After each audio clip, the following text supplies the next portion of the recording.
आज सुबह का ही बात है, मेरे पास एक कॉल आता है जहां पर बोला जाता है कि मैडम जमीन खरीदने के लिए 95% पेमेंट का लेन देन हो चुका है और यहीं पर जमीन का दस्तावेज भी सामने आ चुका है।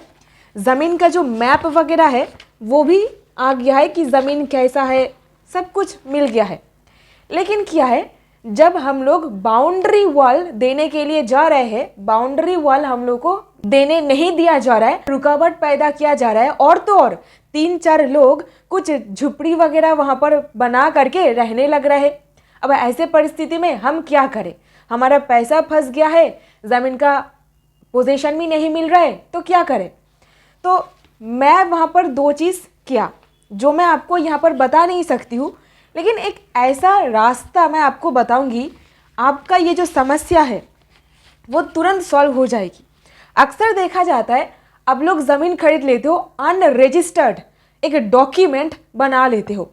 एक अनरजिस्टर्ड एग्रीमेंट का कोई पावर नहीं होता है, क्योंकि ऑनरेबल सुप्रीम कोर्ट ने भी ये कहा है कि जमीन का लेन देन, खास करके जहां पर अचल संपत्ति से जुड़ा हुआ लेन देन किया जा रहा है, रजिस्टर्ड डॉक्यूमेंट का होना आवश्यक है। स्टैम्प ड्यूटी का पे करना ही मैंडेटरी कर दिया गया है। सरकार को स्टैम्प ड्यूटी आपको पे करना पड़ता है, उसके बाद ही ऑफिशियली वो जमीन आपका हो जाता है। लेकिन आप तो ऐसे करते नहीं हो, आप अनरजिस्टर्ड एग्रीमेंट टू सेल बना लेते हो और आगे चल करके फंस जाते हो। तो यहीं पर इस मैटर पर मैंने उनको 2 चीज कही, ध्यान से सुनिएगा। एक है सुप्रीम कोर्ट का जजमेंट और दूसरा है मेरा ओपिनियन, ठीक है ना? तो पहली पार्ट में आपको बताऊंगी सुप्रीम कोर्ट का जजमेंट, जहां पर ऑनरेबल सुप्रीम कोर्ट एक तरीके से एक रास्ता खोल दिया है ऐसे पार्टीज के लिए जो एक अनरजिस्टर्ड एग्रीमेंट टू सेल के जरिए जमीन खरीद लेते हैं। पैसों का लेन देन हो चुका होता है, पैसों का रिकॉर्ड है आपके पास कि लेन देन हुई है, ट्रांजैक्शन हुई है, और तो और ऊपर से जिनसे वो जमीन खरीद रहे थे उनका कॉल आता है कि मुझे अभी जमीन बेचना नहीं है। नियत में खोट आ जाती है। तो यहीं पर दोस्तों आज का जो टॉपिक है, अगर अब एग्रीमेंट टू सेल के जरिए जमीन खरीद रहे हो और वो डॉक्यूमेंट रजिस्टर्ड नहीं है, अनरजिस्टर्ड है, पेमेंट हो चुका है, लेकिन अभी कहा जा रहा है जमीन बेचना नहीं है, तो क्या करना है? ये करे। तो सुप्रीम कोर्ट जजमेंट, तो केस का नाम है आर हेमलता वर्सेस कस्तूरी 2023। तो सवाल यहाँ पर ये था, उस वक्त पैसों की जरूरत के मारे वो जमीन आपको बेचने के लिए राजी हो गया था, लेकिन अभी जाकर के मना करा है। डिफरेंट तरीके का एक्सक्यूजेस देने लगता है कि अभी मुझे नहीं बेचना है, अभी ये हो गया है, वो हो गया है, तो नियत में थोड़ी सी खोट आ जाती है। तो यहीं पर वीडियो को पूरा देखिएगा, और अगर हाफ देखोगे तो हाफ नॉलेज से कोई काम नहीं होगा। तो उस पर्टिकुलर परिस्थिति में क्या करना है ये कीजिए।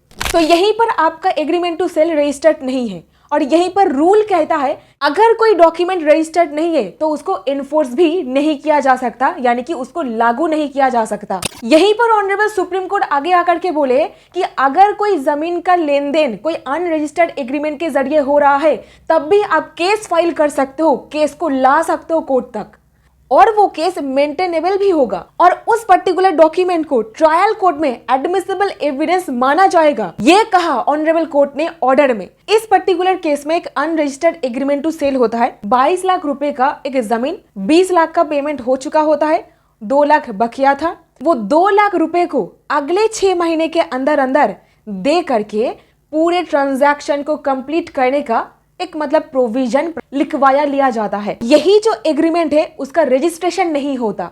अभी सेलर ने कहा कि जमीन मुझे नहीं बेचना है, सीधे इनकार कर देता है। इस पॉइंट पर मैटर कोर्ट में पहुंच जाता है, केस दाखिल होता है सूट फॉर स्पेसिफिक परफॉर्मेंस का।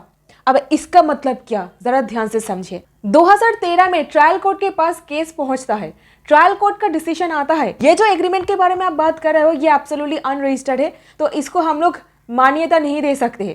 केस तो एब्सोल्युटली मेंटेनेबल नहीं है, तो उसको हम लोग डिसमिस कर देते। मामला खारिज हो जाता है ट्रायल कोर्ट से। अभी यहीं पर मैटर पहुंचता है ऑनरेबल हाई कोर्ट के पास। हाई कोर्ट में ये व्याख्या दिया जाता है जमीन खरीदने के लिए पैसों का लेन देन तो हुई है, रिकॉर्ड पर यहाँ पर जो दिख भी रहा है, सो पैसों का रिकॉर्ड यहाँ पर है। इस पॉइंट को जरा आप नोट कीजिए।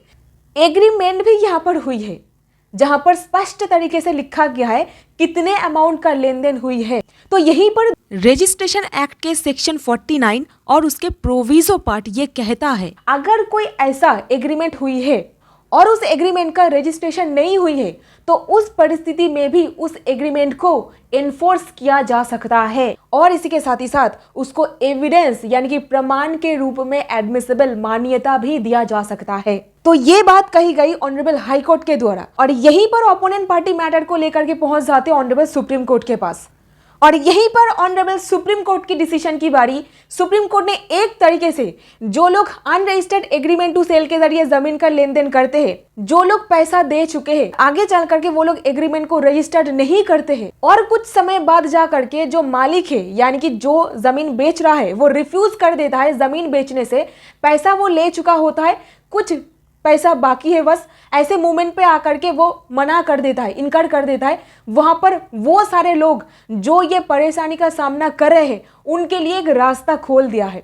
कोर्ट ने कहा ऐसे परिस्थिति में केस बिल्कुल मेंटेनेबल होगा। आप यानी कि कोर्ट में जा पाओगे, स्पेसिफिक परफॉर्मेंस का केस दाखिल कर पाओगे और बाकी का जो पैसों का लेन देन करके पूरा जो ये सेल ट्रांजैक्शन है इसको कंप्लीट करने के लिए सामने वाले सेलर को बाध्य कर सकते हो कि जो वादा अनरजिस्टर्ड एग्रीमेंट में किया गया था उसका परफॉर्मेंस करो, उसको फुलफिल करो, क्योंकि वो एग्रीमेंट अनरजिस्टर्ड होता है।